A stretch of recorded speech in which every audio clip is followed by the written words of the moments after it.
हमें पता चलता है कि हमारे कार्यकर्ता का बर्थडे है, तो सबसे पहले बैनर छपाई और बैनर छपाने के बाद कुछ फूलों की व्यवस्था, और फूलों की व्यवस्था होने के बाद हम लोग आ जाते हैं केक की व्यवस्था करने। और यहाँ से केक लेकर हम लोग निकल पड़ते हैं हमारे कार्यकर्ता के पास। और सभी कार्यकर्ता एकत्रित होने के बाद हमारे बर्थडे बॉय प्रकट हो जाते हैं, और जैसे ही प्रकट होते हैं इनको थोड़ा सजाया जाता है और नचाया भी जाता है।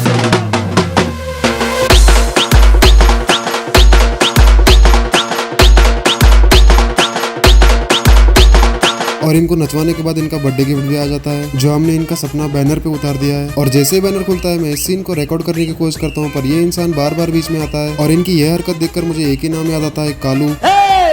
काला किसको बोल रही है रे? पूरा का पूरा हिंदुस्तान भड़क उठेगा।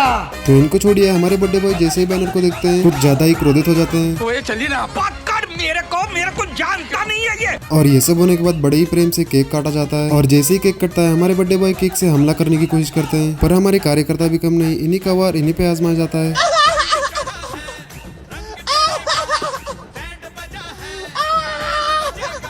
और इसके बाद हमारे बर्थडे बॉय एक और बार कोशिश करते हैं हमला करने की, और हमारे कार्यकर्ता इनकी कोशिश पर पानी फेर देते हैं। साले को बम से उड़ा दूंगा एक बार हाथ में आ जाए तो इनको तड़पाने के बाद एक और बार नचवाया जाता है। और नाचना जैसे ही खत्म होता है हमारे बर्थडे बॉय के मुंह से कुछ ऐसी आवाज आती है, भाई मुझे माफ कर दो भाई, मेरे मुंह से निकल गई गलती से, आज के बाद कभी किसी को नहीं बोलूँ भाई।